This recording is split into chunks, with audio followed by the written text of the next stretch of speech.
This is Christopher Walken, and you're listening to the Fantasy Football Helpers podcast.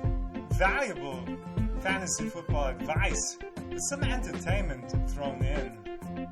Hey Todd, it wouldn't kill you to play some competitive sports once in a while, would it? What's happening, everybody? Welcome to the Fantasy Football Helpers podcast. I'm your host, George Benko. Off-season stuff.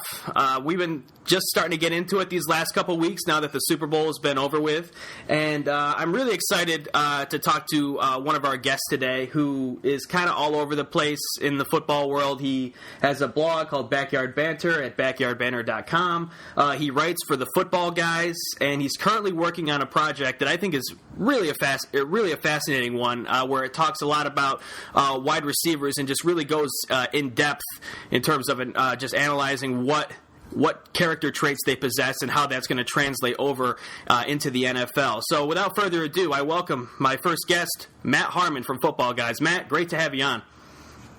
Yeah, absolutely. Thanks for having me on, George. I'm excited to talk with you today and just go over the wide receiver position and exactly what I've been doing here lately. Absolutely. Well, why don't you get into the basic kind of overview of this project? It's called Perception Reception, by the way, and it just talks a lot about wide receivers. So, yeah, just go ahead and explain what exactly it does and what the goals of it are. Yeah, it's actually Perception. I'm sorry. No, that's totally fine. It is the rhyming name of it can be very confusing. Believe me, I've tripped over it at least 100 times, and it's my own project, so no worries. But yeah, so you got one part of that wrong. Yeah, definitely got that part wrong. there you go. Yeah, so about over the last off season in June or July, I had been working on this methodology basically to really effectively chart almost every aspect of the wide receiver position, and I'd been developing it for a few months, and finally, over those 2 months, I released 2 full season samples, which I chart 8 games out of the 16 that a receiver plays. Well, if they played 16, but they have to at least have 8 games with over 30 snaps to qualify for to play, or not to play, to be charted for the project. So I put Jordy Nelson and Cordero Patterson through it, and obviously those are 2 very different players. One's an established, top 6 or 7 wide receiver in the league, and Patterson was at the time coming off a hot finish to his rookie season. So I thought those were 2 interesting ones. And then the project has kind of developed. I did 1 game or 2 or 3 game samples at Football Guys this year, just kind of. If a wide receiver's performance was really interesting, I would take one of their games and chart it, put all the numbers out there, and kind of try to predict where their fantasy season was going to go from there, whether they're going to be trending upward or trending downward. A few of the guys I profiled there, I did Odell Beckham right before he started to really break out. I did Jeremy Maclin towards the end of the season, Charles Johnson, guys like that. Some of the more interesting names that popped up this year. And now, where the project is headed now, I'm charting college prospects as much film as there's not a lot of all 22 film of college prospects out there, but as much as I can get my hand on, I've been charting that. I've put Amari Cooper out last week, and I have several other receivers that I'm going to be doing there. But the big thing right now that I'm starting off this year is the 2015 Reception Perception Project, and I plan on releasing this publication annually, and it'll basically have every relevant wide receiver in the NFL put through it. I've done guys like Sammy Watkins, Antonio Brown, Michael Crabtree. Those are just a few of the names I've done recently. And so June or July this year, I plan on releasing this in a large PDF format of all the numbers and then just, some dialogue along with it to give it some context. But so that's kind of the background of Reception Perception and also where I'm hoping to go with it in the future. Absolutely. And I've read your first draft prospect article on Amari Cooper, and I imagine that's kind of a good indication because I'm going to post that link with this podcast when I go to put it up on the site. Is that a good kind of indication of what this project is going to be like for everybody else? Yeah, absolutely. It's not every receiver that I put in the book, because it's about 100 or so receivers that qualify NFL, as current NFL players. Not everybody's going to get written up, the 3,500 words like I did for Cooper, but all of the numbers and statistics, the route charts that go along with that, all of those numbers will be for pretty much every receiver you could possibly think of that played, a significant amount of snaps this season. They'll be in the book. They'll have all those numbers. But yeah, for all the draft prospect ones, they'll get a similar thing to what Cooper went through. But that's definitely the best representation right now of where all the data is at. Absolutely. So now, just so I'm clear, this is both college guys and NFL guys, or just current college prospects that are going to the NFL? It's both. Yeah. It's both. Okay. I'll include these incoming rookies in the reception perception project that's coming out in June or July. I haven't really set on a release date. It's like I said, it's the first year I'm doing this, so I don't really know exactly how long it's going to take. So when I get closer to finishing, then I'll say, I'm going to release this on June 25th or July 17th or whatever. Gotcha. But mostly it's going to be a bunch of NFL players and then as many rookies as I can chart as possible. Gotcha. Now, I want to get into a little bit of how you do your analysis, because I read the Amari Cooper article, and you really go into every possible nook and cranny of what could possibly affect him at the pro level. I mean, you talk about, like, contested catches, which is something that that's a stat that I really like, because I notice that a lot in guys when they go to the NFL, and they're constantly being dealt with, bump and run coverages, something they don't really see in colleges, and that really affects, how many catches they have, and if they're overall as successful as people think. So, let's just talk about, I guess let's go into like the differences that you notice, because you have started to talk a little bit about college guys with the Amari Cooper article, and obviously all the NFL guys you did. Do you notice any difference at all in the charting with between the NFL and college levels of receivers? Yeah, that's a really good question. And the first difference that I would say I noticed, one of the stats of many that are in reception perception. One of them is target data. So I chart how many routes the receiver runs in one given sample or whatever. So for Cooper, I had a 5-game sample to work with, and he ran 297 routes. And he was targeted on 43% of those routes. Now, that's really high. It's crazy. That's crazy. It's crazy high. So that's the first thing that jumps out to you is just how much these stud receivers on their teams in college are just getting peppered with targets. Because, for comparison's sake, I did Antonio Brown. He's obviously one of the more targeted. He might have been the most targeted receiver in the NFL this season. His number was like 31.8%. Wow. Okay. So it's a big difference. Yes. So that's, and I don't know if that really changes anything, but you're right. It definitely couldn't change. It could definitely. He could be just as targeted as a pro, right? For the most part. Yeah. Yeah, well, I mean, he would probably never hit that 43%, but I don't know if it really has anything to do with, because when I do it for NFL receivers, if I'm looking at Antonio Brown's, like how often is he targeted on a per route basis, then you can kind of flesh that out to how often is he going to see the ball, how good of a fantasy asset is he going to be because of that. But for Cooper's route percentage targets per route, it really doesn't matter. It doesn't really tell you anything about what kind of player they're going to be in the NFL. In my opinion, I know there's a lot of guys out there who do work with like market share and stuff like that. That's not really something that I include too much in my analysis. Gotcha. But so that's the first difference. And then you mentioned press coverage or bump and run coverage and contested catches. That's definitely something that you see a lot less of in college. Like you said, you still see man coverage, but a lot of it is off man coverage. Cornerbacks playing passive. This was something I specifically noticed when I was starting Cooper. Was like these college cornerbacks were pretty much just terrified of him. They're giving him a ton of space to work with. They're not really getting up and messing with him in his route. Yes. And I think I only charted 15 press attempts over 5 games, which he did well. He had a success rate of 86.7%, which is good. That's a more than acceptable success rate, but it's such a small sample size because there's only 15 press attempts. Right.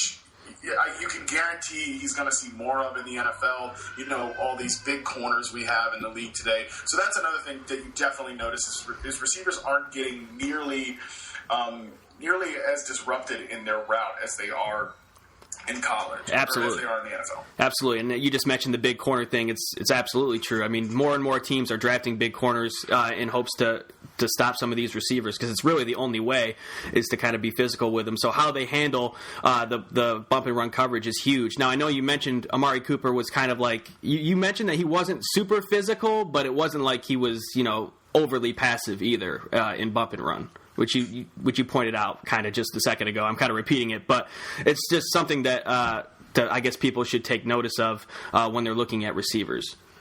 Yeah, absolutely. It's very important. I kind of have this, and we can perhaps touch on this later, but I think there's a big debate in the community whether it's more important for a player to be physical at the catch point or better, gaining separation in routes. And I think Cooper's a really interesting topic there. But yeah, you're right. It definitely there's just not as much interference and hand fighting in college as there is in the NFL game. Absolutely, and I think even size probably doesn't play as much of a role in that as you would think, would it? Because I noticed there's a lot of small receivers.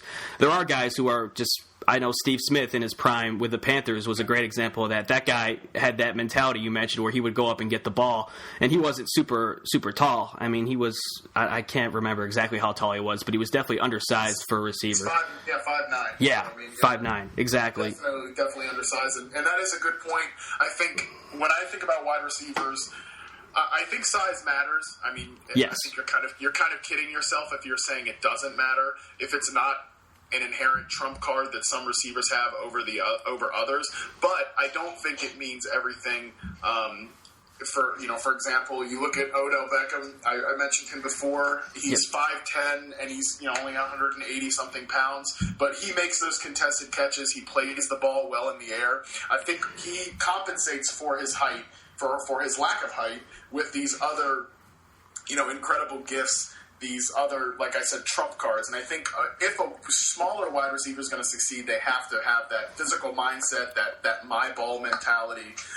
So that's just one thing whenever I'm watching a wide receiver, I always kind of try to look for, do they have that? Do they have those qualities that can kind of relegate their size to the back seat? And then if they are big, do they know how to use their size? Because we've seen this plenty of times. Some of these bigger guys, they don't know what to do with the ball in the air. They don't know how to use their size advantage. And then what's the point if you're 6'4" if you don't play like it? That's absolutely. And speaking of big guys who don't know how to use their size, let's just talk a little bit about the drop rate thing, because I know. I keep coming back to guys like Darius Hayward-Bay, who had great size, great speed, and he just couldn't catch the ball at a consistent rate. And he's basically, he's still on a team right now, but I think it's only a matter of time before he's maybe out of the league. You mentioned Amari Cooper's drop rate, which was kind of on the higher end of I think it was like 11.4% or something like that. I can't remember the exact number. That's right. Yeah. So, how much do you think drop rate plays effect? Is the talent can the talent trump the drop rate if the guy's getting as many targets as Amari Cooper is, or how does that work?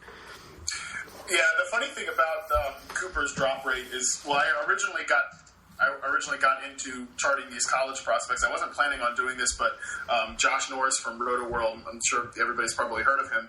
He got in touch with me and provided me with the videos that I needed to be able to do this study for the college guys. And I think he really took this drop rate and he cited it on Roto World and everything. So that was kind of what people, made the big takeaway from the article was Amari Cooper's drop rate. It is high. It's definitely a concern. I don't think you can watch Cooper, or I don't think you can look at the drop rate and then just kind of say, oh, he's fine.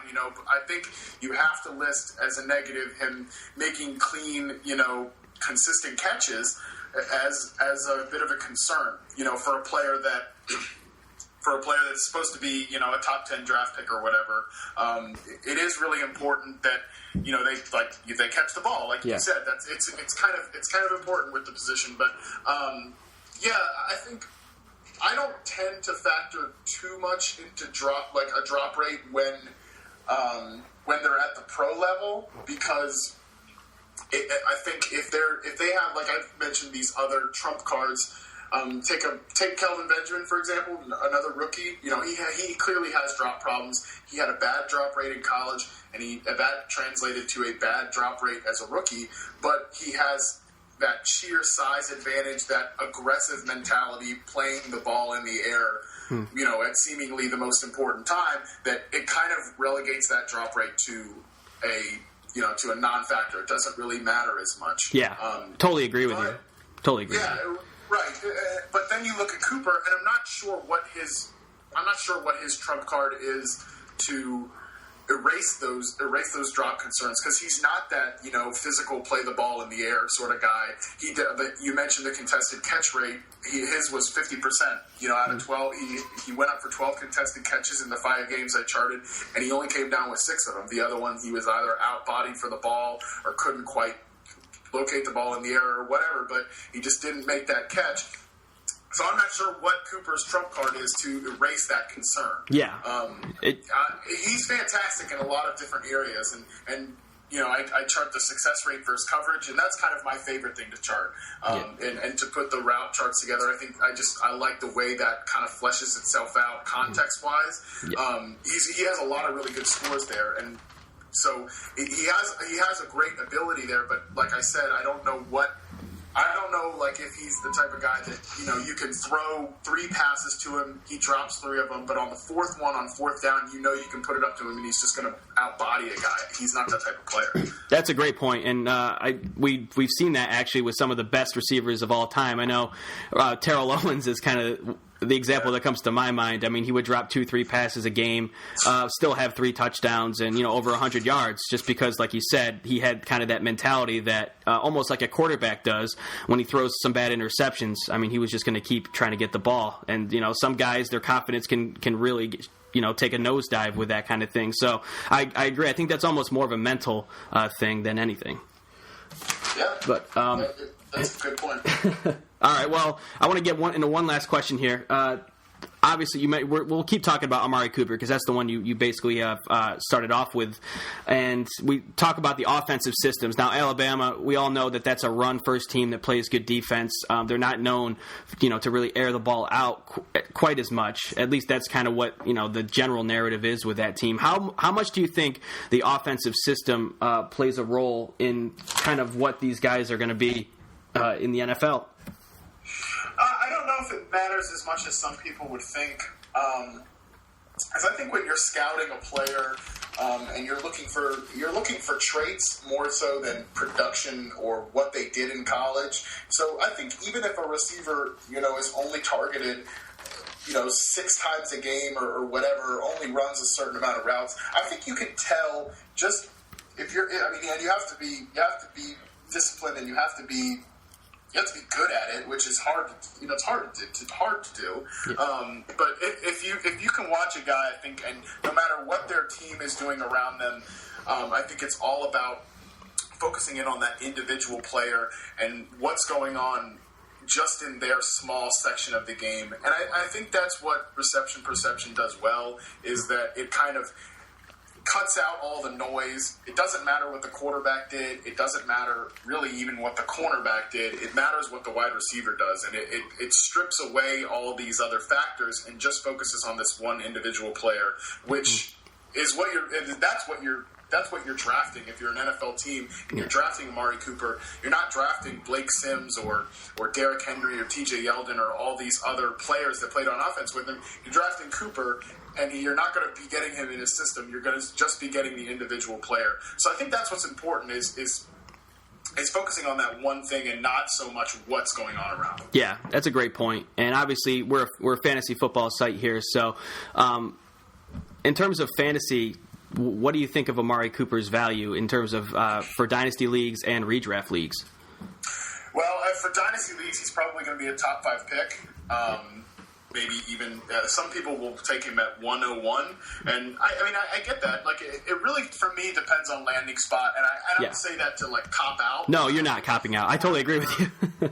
I totally agree with you. I think more and more what we're seeing with these rookies is it depends on where they land, and especially with receivers, I think this is important. I mean, I think Todd Gurley is going to be a great NFL running back prospect no matter where he goes. But for a receiver, they're essentially, like we talk about offensive system, once they get to the NFL, they're essentially married to that offensive system and they're married to that quarterback.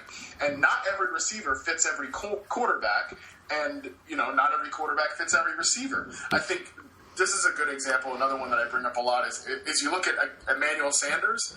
Before this year, he was just kind of an average at best NFL receiver with with Ben Roethlisberger, who's a good quarterback, but he's kind of just that, at that point in his career, he was just kind of a throw it up, backyard style of football. Mm-hmm. But then Sanders goes to a precise, timing-based offense with Peyton Manning, and he really takes off. I don't think that's a coincidence. No. That's he just fits that quarterback. He fits that offense better. And you're going to see that with guys like Cooper. I think Cooper is more closer to that Emmanuel Sanders side. I compared him in my article, and these are popular comparisons. Guys like Reggie Wayne, Roddy White, and those are kind of those really good route runners. They create separation on the ground. They're not going to, get up in the air and make these great contested catches, but they're gonna win as route runners, and they're gonna win in timing based offenses. So where does Cooper end up? That's gonna be the big question for me. Absolutely. And I think there are other receivers too, like Kevin White. I think is a really good player. Devontae Parker is interesting, and then there's some guys in the second round sort of range for receivers that are really interesting too. So I think Cooper will be a top 5 dynasty pick. No doubt about it. And I think he will have some value as a rookie year just because he's very polished. But it really is going to depend on landing spot. Yeah. And you kind of got into my next question. What receiver, because you're going to be doing a ton of these, I imagine, what receiver are you most excited to chart coming up?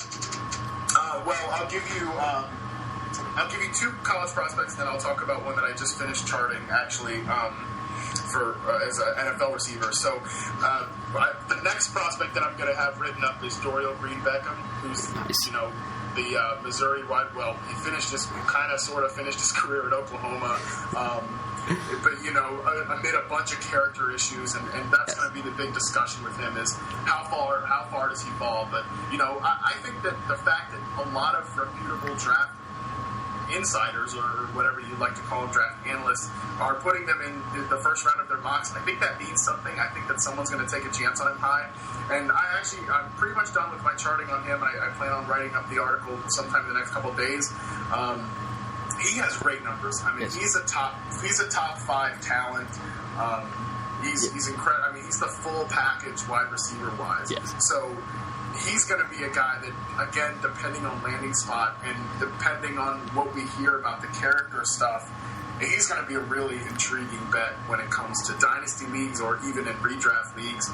So that's one guy I'm excited about. Another college prospect I'm excited to chart. I haven't started yet, but that's probably a couple weeks down the line. Is Devin Smith from Ohio State. We've seen he's one of these guys that the public outcry, like when he starts, because we've seen him kind of be put in that late first round range by Mel Kiper, Todd McShay, like Daniel Jeremiah, all the big media guys. And like I said, those guys, I think they know what they're talking about, from an insider perspective. Like they know guys in the league, they know what's being talked about. And Smith is just, he has that one. He might not be a perfect, but he has that one undeniable trait where he is just incredible in the deep ball game. Nice. So he's going to be a really interesting one for me to chart. I'm excited about that. And then I just finished up Michael Crabtree for like the big reception project, and his numbers were really good. I was surprised by some of the things that I saw, and he's a free agent this year. He could be. For his sake, I really hope he's on a new team. He's another one that I think is a poor fit for his quarterback. I think Colin Kaepernick has kind of developed into that see it, throw it quarterback, doesn't really anticipate when guys are coming open, which I think is really what, as Crabtree's been hurt and he's stayed in the league for a while, I think that's kind of the player he's developed into, the guy who's going to create that moment of separation at the break point of routes or the turn back point of routes, and he's a guy that I think that he could flourish in a new home. So every once in a while when I see something interesting like this in my charting for the big project, I'll put up a short blog post on thebackyardbanter.com. So I'll probably have something up in the next couple of days, just kind of 600 or so words on what I saw about Crabtree that was interesting. Interesting, and you brought up so many good points there. I'm going to try to remember what to say. So you say Kaepernick's a bad fit for Crabtree, and I agree. I think Kaepernick right now is probably a bad fit for almost any receiver. You reminded me a lot of RG3 a little bit. I think watching those guys last year, they kind of suffered from the same issues. They both became see it, throw it. They didn't look like they trusted where they wanted to go with the ball, and that's huge when you have 3 seconds to throw and you got to make a decision. So that makes a huge difference. Now, do you think? Is there anything that you notice when you chart these guys if they're better fit for certain quarterbacks? You mentioned Roethlisberger and Emmanuel Sanders. Is it more just if the quarterback is good and knows where to throw the ball, or is it just a specific type of quarterback? I know that's kind of a specific question, but no, it's a good question, and it's one that I wrestle with a lot. And I think when, like I mentioned, the success rate versus coverage scores, and I chart it based on not only each brand of coverage that they face, but also on each route. So, you see receivers, they have a high success rate versus coverage on slant routes. That kind of indicates that they're that, quick, get the ball in their hands like an Emmanuel Sanders, like hit them quickly as they're coming out of the breaks of the route, then let them do something after the catch. Kind of that timing-based offense. But then you see other guys who have a high success rate on deep or post routes, and then they win on the contested catches. I mean, I think there are guys like Eli Manning is a good example of this. The guy that just is going to throw it up to the spot and trust his receiver to go get it, which I think played a big part in Beckham's success. So I think there are kind of, this is oversimplifying it. I think there are, play the ball in the air receivers, and then there are separation on the ground receivers, and that's like I said, way simple. You could break it down in a lot of different ways, but there are those in the air, the play the ball in the air receivers. They're kind of the fit for the Eli Manning, the throw it up, just chuck it sort of guys. And then there are guys, the win with separation, win on the ground sort of guys, and those fit with sort of the Peyton Mannings or Teddy Bridgewater's like timing-based anticipation throwers. That's fantastic stuff, man. I mean, so this is something that we could actually, when we read your ebook, we could kind of see, like, okay, this receiver's in this system. He's good at this type thing. He's better off slant routes rather than the deep ball. And this quarterback, say he's a Jay Cutler, he's a better deep ball thrower rather than the short game thrower or something like that. I don't know exactly what Jay Cutler's short numbers are, but I'm just throwing that as an example. He could be a great short ball thrower for all I know. I haven't looked. But is that something that we could read in this product that you're developing and say, okay, we should probably avoid drafting this guy because he's just a bad fit for this quarterback? Yeah, that's the hope. It's always the hope. I mean, you can never completely predict. I mean, this is kind of like, there's so many variables, but obviously this is something that you're really trying to work hard at to get at least a decent idea of. Yeah, no doubt, and that's really why in the future I plan on making this book, an annual publication every year, sort of in the summer, put it out for people to use as they prepare for fantasy drafts. This year, I'm giving it away for free, just kind of, like I said, just as a promotional tool, and also just kind of like, hey, here's where we're at right now. And also just kind of, like, I'm a pretty small-time guy, just kind of, sort of thank you to the people who have followed my work this far. In the future, I do plan on, charging for it and everything. But, yeah, so I think we're going to earn a lot of information off this first edition. What really does this all mean? Because I don't really know too much myself, because like you said, it's in its infant stages and everything. But I have a sociology background.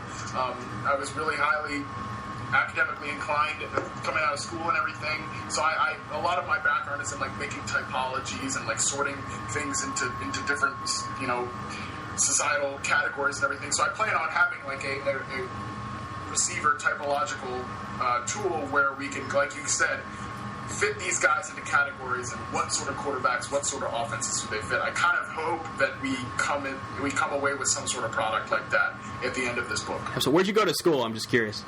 I graduated from Lynchburg College in Lynchburg, Virginia. Oh, dude, you went to Lynchburg? Oh, yeah. Man. I live in Charlottesville, man. Oh, really? Yes. That's super close. That is very close. Do you live in Lynchburg now? No, I actually just moved back up to Fairfax, which is right near DC. Gotcha. I know. Yeah, it's about 2 hours from me. Awesome, man. Well, I didn't know you were so close. That's cool. Okay. Well, anything else?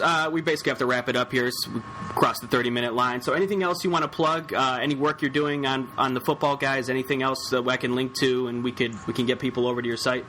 Sure. I'll have. I'll be doing these draft prospects for the next month or two over at footballguys.com, and all of our content at Football Guys is free in the off season. Anybody can view it, and then you realize how great it is and why you should subscribe in the season. And then all of the big reception, all of that stuff will be